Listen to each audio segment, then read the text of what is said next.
여러분, 침침한 눈이 노안 때문이라고만 생각하신다면 정말 중요한 사실을 놓치고 계신 겁니다. 침침한 눈이 안경으로 안 낫는 이유, 저렴한 영양제로도 효과가 없었던 이유, 사실 모두 다른 곳에 있었어요. 오늘 제가 말씀드릴 내용은 단순한 눈 관리법이 아닙니다. 집에 있는 것들만으로 돈 한 푼 더 쓰지 않고 시력을 되찾은 분들의 이야기입니다. 신문 글씨가 흐릿해 보이던 분, 휴대폰 화면이 뿌옇던 분, 아침엔 괜찮은데 오후만 되면 눈이 침침해졌던 분들 말이에요. 여러분도 혹시 이런 경험 있으신가요? 아침에 눈을 뜨니 글씨가 잘 안 보여요. TV를 봐도 화면이 맑지 않네요. 손주 얼굴이 또렷하게 안 보여서 안타까워요. 이런 생각 한두 번이 아니라 매일 반복되고 있지 않으신가요? 그래서 혼자 답답해하고 나이 탓을 하면서 무심코 넘어가고 계신 건 아닐까요? 하지만 오늘 영상을 끝까지 들으신다면 그 불안감과 답답함에서 벗어날 수 있습니다. 여러분 안녕하세요. 맨날 청춘 건강 멘토 윤지호입니다. 오늘 영상에서 가장 도움이 되는 부분이 있다면 댓글로 꼭 남겨주세요. 여러분의 작은 피드백이 더 좋은 콘텐츠를 만드는 원동력이 됩니다. 지금부터 정말 중요한 질문을 던지겠습니다. 침침한 눈의 진짜 원인이 뭘까요? 대부분의 사람들은 렌즈가 문제라고 생각합니다. 수정체가 딱딱해졌나, 백내장이 생겼나 하고요. 하지만 여기서 놀라운 사실 하나를 알려드립니다. 임상 통계에 따르면 시야가 흐리다고 병원을 찾은 고령층 중 실제로는 노안이나 백내장이 아닌 다른 이유 때문인 분들이 상당히 많다고 보고되고 있습니다. 그게 뭘까요? 바로 눈물이 부족하고 눈 표면이 손상되었기 때문입니다. 여기가 핵심입니다. 눈물이 부족하면 안경을 맞춰도 소용이 없습니다. 아무리 좋은 영양제를 먹어도 효과가 안 나타나요. 왜냐하면 진짜 문제가 다른 곳에 있기 때문입니다. 그렇다면은 이 문제를 해결하는 방법은 뭘까요? 병원? 수술? 아닙니다. 일상에서 바로 실천할 수 있는 방법들이 있습니다. 오늘 이 영상에서는 침침한 눈을 되살리는 정확한 원인 파악부터 시작해서 집에서 바로 실천할 수 있는 3가지 생활 습관을 완벽하게 알려드릴 겁니다. 메모 준비하세요. 절대 놓치지 마세요. 그렇다면은 침침한 눈이 정말 안경 탓일까요? 아니면 다른 원인일까요? 다음에서 진짜 이유를 파헤쳐 보겠습니다. 침침한 눈의 진짜 원인을 알기 전에 먼저 틀린 생각부터 깨워드리고 싶습니다. 대부분의 사람들이 침침한 눈을 2가지로만 생각해요. 첫 번째는 노안, 2번째는 백내장. 맞나요? 하지만 여기서 놀라운 통계를 보여드릴게요. 여러 안과 기관의 임상 데이터에 따르면 시야가 흐리다고 병원을 찾은 고령층의 상당수가 실제 시력 저하가 아니었습니다. 노안도 아니고 백내장도 아니었어요. 그럼 뭐였을까요? 바로 눈의 건조함 때문이었습니다. 생각해 보세요. 많은 사람들이 원인을 잘못 알고 있었다는 뜻입니다.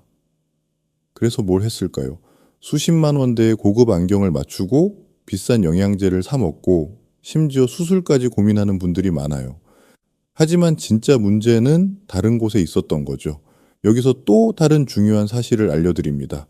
지금은 매우 위험한 시기입니다. 왜 그럴까요? 계절 때문입니다. 가을에서 겨울로 넘어가는 지금 시로에는 차갑고 실내는 난방기로 뜨거워집니다. 이 환경이 우리 눈을 가장 빠르게 건조하게 만들어요. 난방을 시작하는데 습도 관리는 제대로 못하고 계신 분들 많으시죠? 바로 이 시기가 눈 건강이 급격하게 악화되는 때입니다. 그래서 지금 침침한 눈을 느끼시는 분들이 정말 많은 거예요. 이것은 나이 탓이 아닙니다. 환경이 문제인 거죠. 그리고 가장 중요한 것은 지금 바로 대처하지 않으면은 눈 표면의 손상이 심해진다는 거예요. 그렇다면은 침침한 눈이 정확히 뭐 때문에 생기는 걸까요? 눈 안에 숨겨진 놀라운 비밀이 있습니다. 다음에서 자세히 설명하겠습니다. 침침한 눈의 진짜 원인을 설명하려면 우리 눈의 놀라운 구조부터 알아야 합니다. 여러분 눈에 렌즈가 몇 개 있다고 생각하세요? 대부분 사람들은 1개라고 대답합니다. 수정체, 그 하나뿐이라고 말이에요. 틀렸습니다. 우리 눈에는 렌즈가 2개입니다. 하나는 여러분도 아는 수정체, 그리고 또 다른 하나는 대부분이 모르고 있는 눈을 덮는 얇은 눈물층이에요. 이 눈물층이 정말 중요한데 많은 사람들이 무시하고 있습니다. 이 눈물층이 뭘까요? 우리 눈 표면에는 항상 아주 얇은 눈물이 덮여 있어요. 그 두께가 얼마나 얇냐면은 머리카락의 10분의 1도 안 되는 정도입니다. 그런데 이 정말 얇은 눈물층이 시력에 엄청난 영향을 미칩니다. 쉬운 비유를 들어볼게요. 차를 운전할 때 빗방울이 앞 유리에 튈 때가 있죠. 그럼 앞이 잘 안 보입니다. 그때 와이퍼를 켜면은 어떻게 될까요? 얇은 물막이 고르게 펴지면서 시야가 깨끗해져요. 바로 우리 눈도 그렇습니다. 눈을 덮는 이 얇은 눈물이 눈 표면을 완벽하게 보호해줘야 빛이 제대로 굴절됩니다. 만약 이 눈물층에 구멍이 뚫리거나 얇아진다면 어떻게 될까요? 시각이 흐릿해지는 거예요. 의학 연구에 따르면 눈 표면을 덮는 이 얇은 막의 역할이 시력 품질에 미치는 영향이 매우 중요함을 보여주고 있습니다. 일부 연구에 따르면 이 보호막이 시력 품질에서 차지하는 역할이 상당하다고 알려져도 있어요. 이게 무슨 뜻일까요? 수정체가 아무리 건강해도 이 눈 표면의 보호막이 망가지면은 시력 품질이 급격하게 떨어진다는 거죠. 그런데 대부분의 사람들은 이 사실을 모르고 있습니다. 안경만 맞추려고 하고 영양제만 먹으려고 해요. 하지만 진짜 문제는 눈 표면에 보호막에 있었던 거죠. 그렇다면은 눈물이 부족하면은 정확히 뭐가 일어날까요? 눈 표면에서 벌어지는 무서운 일들을 설명해 드리겠습니다. 눈물이 부족하면은 우리 눈 표면에서는 정말 무서운 일들이 일어나기 시작합니다. 첫 번째로는 눈 표면을 덮는 얇은 눈물층이 깨집니다. 처음엔 아주 작은 부분부터 말라요. 마치 웅덩이가 마르면서 여기저기 금이 가는 것처럼 눈물층도 구멍이 생기기 시작합니다. 이 구멍으로 들어오는 빛은 어떻게 될까요? 제대로 굴절되지 못하고 사방으로 흩어져 버립니다. 이를 난반사라고 하는데 흠집난 유리창을 통해 밖을 보면은 전체가 뿌옇게 보이죠. 우리 눈도 정확히 같습니다. 눈물층이 깨지면 시야 전체가 흐릿해져요. 그런데 여기서 더 무서운 일이 일어납니다. 두 번째 문제는 눈의 가장 바깥층에서 발생합니다. 이 부분이 정말 민감합니다. 얼마나 민감할까요? 매우 많은 신경 말단이 분포되어 있어요. 일반 피부와 비교가 안 될 정도로 예민한 거죠. 이 부분이 이렇게 민감한 이유는 뭘까요? 보호가 필요하기 때문입니다. 눈물이 바로 그 보호막이에요. 그런데 눈물이 부족해지면 어떻게 될까요?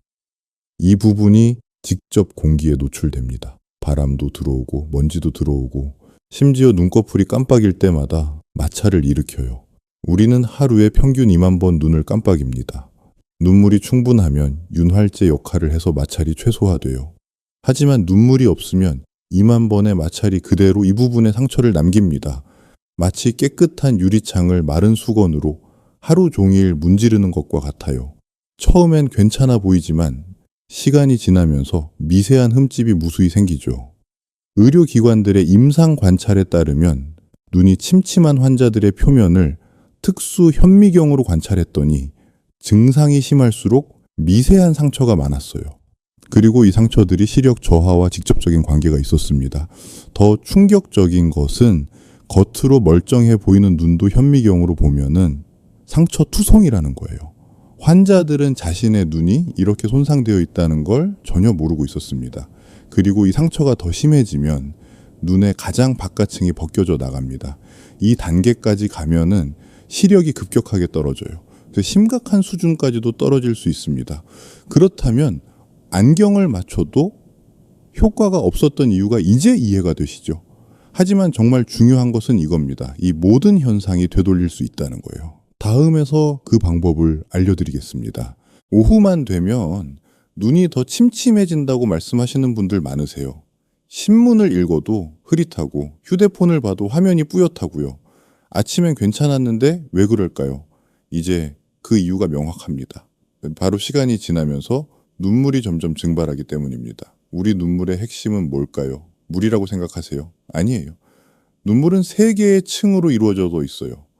가장 안쪽에 하나의 층, 중간에 수분층, 그리고 가장 바깥에 기름층이 있습니다. 이 중에서 가장 중요한 게 뭘까요? 기름층입니다. 왜냐하면 이제 기름층이 수분층이 증발하는 걸 막아주거든요. 마치 뚜껑처럼요. 컵에 물을 담아두면 시간이 지나면서 증발하죠. 그런데 위에 기름을 살짝 부으면 어떻게 될까요? 증발이 훨씬 느려집니다. 우리 눈물도 정확히 같은 원리예요. 그런데 문제가 뭐냐면 나이가 들면서 이 기름층의 질이 나빠진다는 거죠. 기름이 끈기 있어지고 제대로 나오지 않게 됩니다. 그 결과 수분층이 금방 증발해버리고 오후가 되면은 눈물층이 제 역할을 못하게 되는 거예요. 또 하나 중요한 경험이 있습니다. 혹시 인공 눈물을 넣었을 때 갑자기 시야가 확 밝아지고 선명해지는 경험 해보셨나요? 많은 분들이 이걸 경험해요. 그런데 몇 분 지나지 않아 다시 흐려진다고 하세요.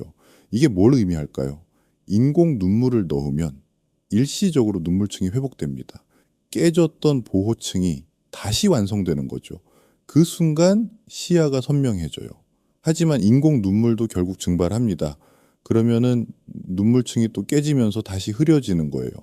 만약 여러분이 이런 경험을 반복하고 있다면은 그건 여러분의 눈 표면을 덮는 보호막이 정말 심각하게 손상되어 있다는 강력한 신호입니다. 절대 가볍게 넘기면 안 됩니다. 그렇다면 이 모든 문제를 해결할 방법이 정말 있을까요? 있습니다. 그것도 정말 간단한 방법들이에요. 다음에서 정확히 알려드리겠습니다. 자, 이제부터 알려드릴 내용이 가장 실질적이고 중요합니다. 침침한 눈을 되살리는 첫 번째 습관, 바로 인공 눈물의 올바른 사용법이에요. 여러분, 지금까지 인공 눈물을 어떻게 사용하셨나요? 눈이 불편할 때 넣으셨다고요. 바로 여기가 문제입니다. 대부분의 사람들이 인공 눈물을 완전히 잘못 사용하고 있어요. 전문가들은 이렇게 말합니다. 인공 눈물은 치료제가 아니라 예방약입니다. 증상이 나타난 후에 쓰는 게 아니라 증상이 나타나기 전에 미리 써야 한다는 거죠. 자동차 엔진 오일로 비유하면 이해가 쉬워요. 경고등이 켜진 후에 기름을 넣으면 어떻게 될까요? 이미 엔진이 부분적으로 손상된 상태입니다. 우리 눈도 똑같아요. 눈이 뻑뻑하고 불편하다는 건 이미 눈물층이 깨지고 눈 표면이 손상되기 시작했다는 신호예요. 그렇다면 올바른 사용법은 뭘까요?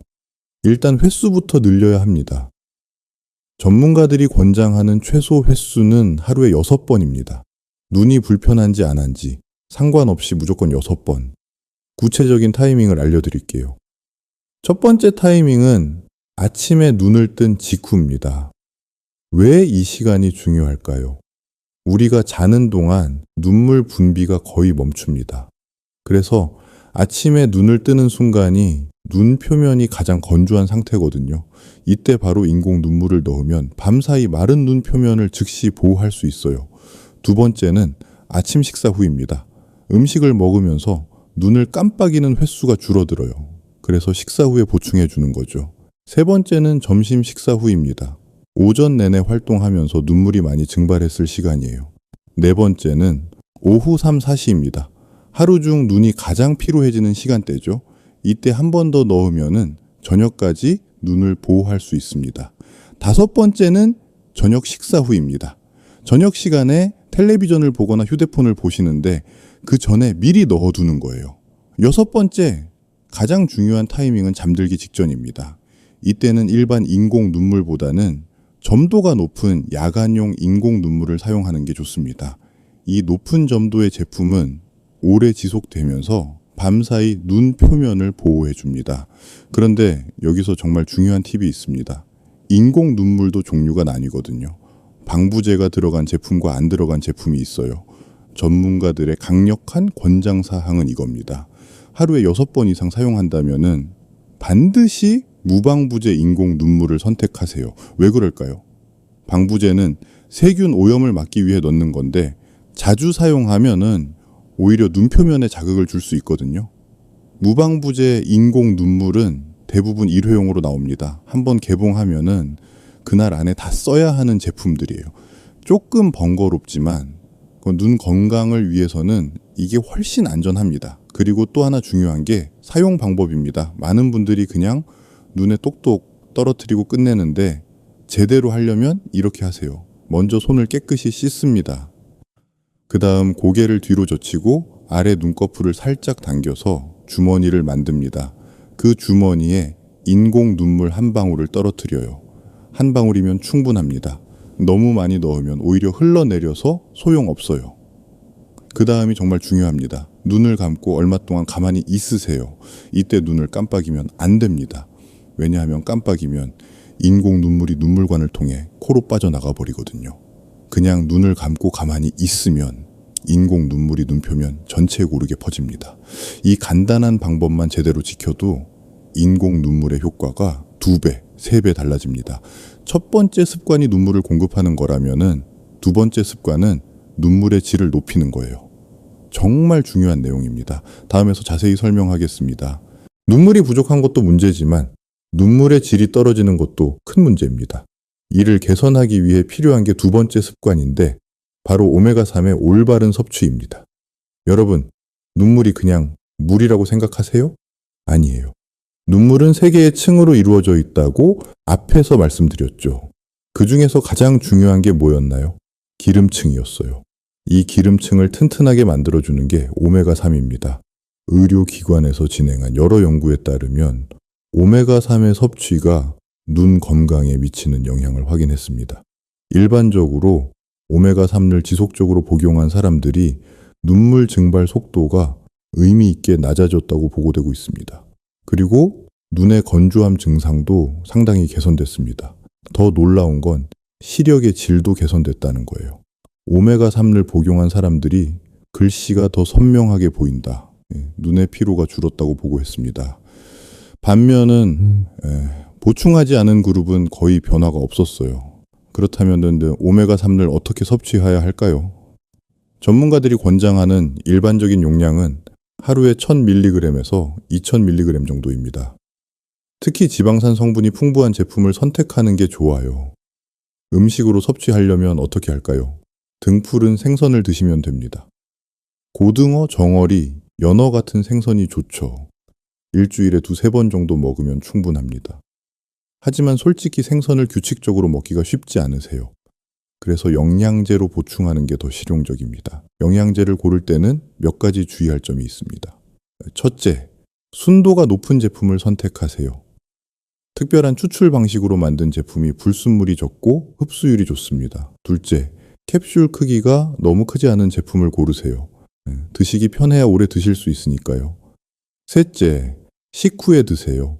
오메가3은 지용성이라 음식과 함께 먹어야 흡수가 잘 됩니다. 아침 식사 후에 하나, 저녁 식사 후에 하나, 하루 2번 규칙적으로 드시는 게 좋습니다. 중요한 건 꾸준함입니다. 오메가3은 단기간에 효과가 나타나지 않습니다. 최소한 4주, 길게는 2개월에서 3개월은 복용해야 확실한 효과를 느낄 수 있어요. 조급해하지 마시고 꾸준히 드세요. 지금까지 눈물을 공급하고 질을 높이는 2가지 습관을 배웠습니다. 하지만 가장 중요한 3번째 습관이 남아 있어요. 대부분의 사람들이 놓치는 핵심 관리법입니다. 다음에서 확인하세요. 이제 가장 중요하면서도 가장 많이 간과되는 3번째 습관을 알려드립니다. 사실 이게 가장 핵심이에요. 바로 눈꺼풀 청소입니다. 눈물의 기름층이 정말 중요하다고 했죠. 그 기름이 어디서 나올까요? 바로 눈꺼풀 가장자리에 있는 작은 기름샘에서 나옵니다. 위 눈꺼풀과 아래 눈꺼풀에 모두 이런 기름샘들이 분포되어 있어요. 이 작은 샘들이 눈을 깜빡할 때마다 기름을 조금씩 분비해서 눈물층을 덮어줍니다. 그런데 문제가 뭐냐면은 이 기름샘의 입구가 자주 막힌다는 거죠. 특히 50대 이후에는 거의 대부분의 사람들이 부분적으로 막혀 있다라고 봐야 합니다. 왜 막힐까요? 여러 가지 이유가 있어요. 첫째, 나이가 들면서 기름 자체가 끈기 있어집니다. 마치 오래된 기계 기름이 굳는 것처럼요. 둘째, 눈꺼풀 가장자리에 쌓이는 각질과 노폐물이 입구를 막습니다. 셋째, 여성분들의 경우 눈 화장, 특히 아이라이너나 마스카라가 샘 입구를 막을 수 있어요. 기름샘이 막히면 어떻게 될까요? 아무리 눈물이 충분해도 기름층이 형성되지 않습니다. 그 결과 눈물이 금방 증발하고 눈에 건조함이 생기는 거죠. 여러 의료기관에서 눈이 침침한 환자들을 검사했더니 상당수가 기름샘 기능 저하를 가지고 있었어요. 매우 많은 고령층이 이 문제를 겪고 있다는 거죠. 그래서 전문가들은 입을 모아 말합니다. 눈의 건조함 치료의 핵심은 눈꺼풀 관리입니다. 아무리 인공 눈물을 넣고 오메가3를 먹어도 기름샘이 막혀 있으면은 근본적인 해결이 안 된다는 거죠. 그렇다면 어떻게 관리해야 할까요? 바로 눈꺼풀 청소입니다. 방법은 정말 간단해요. 아침 저녁 세수할 때 눈꺼풀을 닦아주면 됩니다. 구체적인 방법을 알려드릴게요. 이걸 4단계로 나눴어요. 첫 번째 단계는 온찜질입니다. 먼저 따뜻한 물에 수건을 적셔서 눈 위에 올려놓으세요. 온도는 40도에서 45도 정도가 적당합니다. 너무 뜨거우면 화상을 입을 수 있으니 주의하세요. 이 상태로 5분 정도 유지하세요.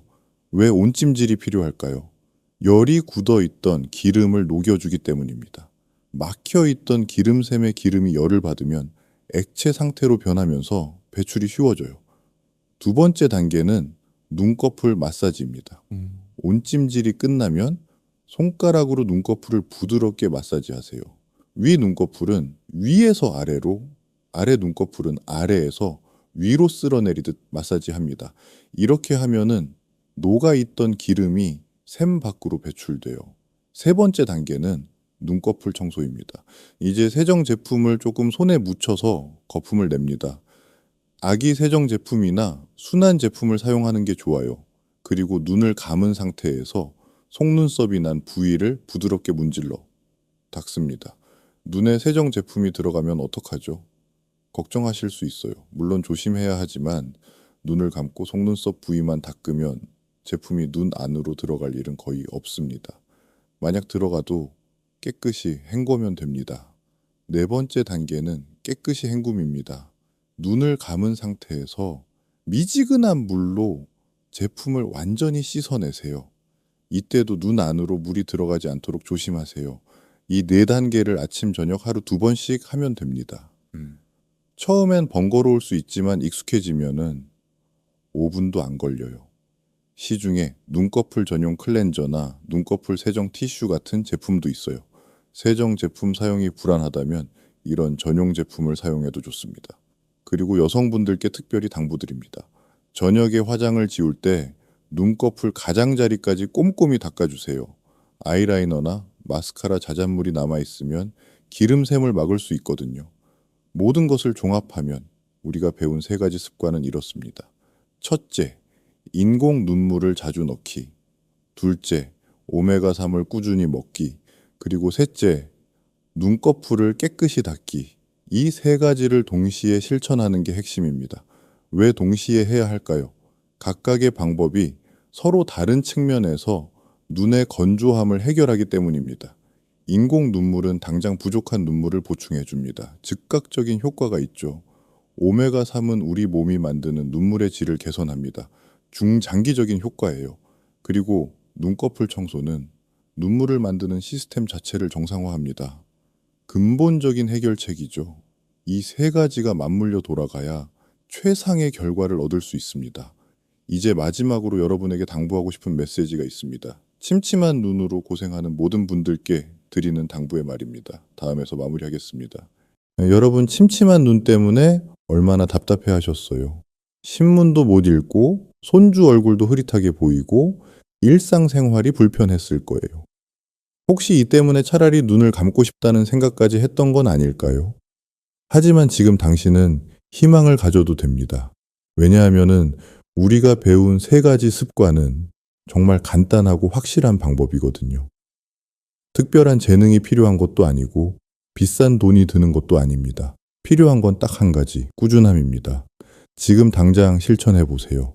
이 영상을 끝내고 나가서 인공 눈물 한 통 사고 오세요. 오메가3 영양제 한 통도 사오고요. 그리고 오늘 저녁 세수할 때부터 눈꺼풀을 닦기 시작하세요. 이 정도면은 충분합니다. 그리고 꼭 기억하세요. 한 달이면은 변화를 느낄 수 있습니다.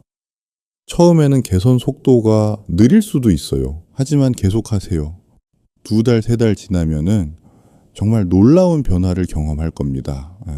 신문 글씨가 선명하게 보이고 텔레비전 화면이 또렷해지고 손주 얼굴이 생생하게 보이는 경험을 할 수 있어요. 가장 중요한 것은 이겁니다. 더 이상 나이 탓만 하지 마세요. 더 이상 돈 없어서 수술 못한다며 체념하지 마세요. 여러분에게는 해결책이 있습니다. 그것도 아주 간단하고 확실한 해결책이에요.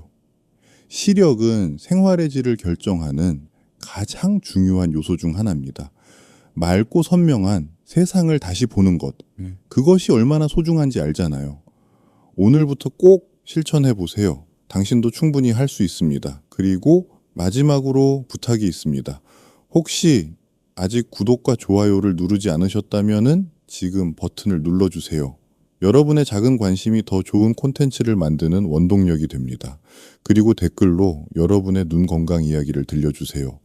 어떤 증상이 있으셨는지, 오늘 영상이 도움이 되셨는지 궁금합니다. 주변에 침침한 눈으로 고생하는 분들이 계신가요? 이 영상을 꼭 공유해 주세요. 여러분의 작은 배려가 누군가의 삶을 바꿀 수 있습니다. 감사합니다.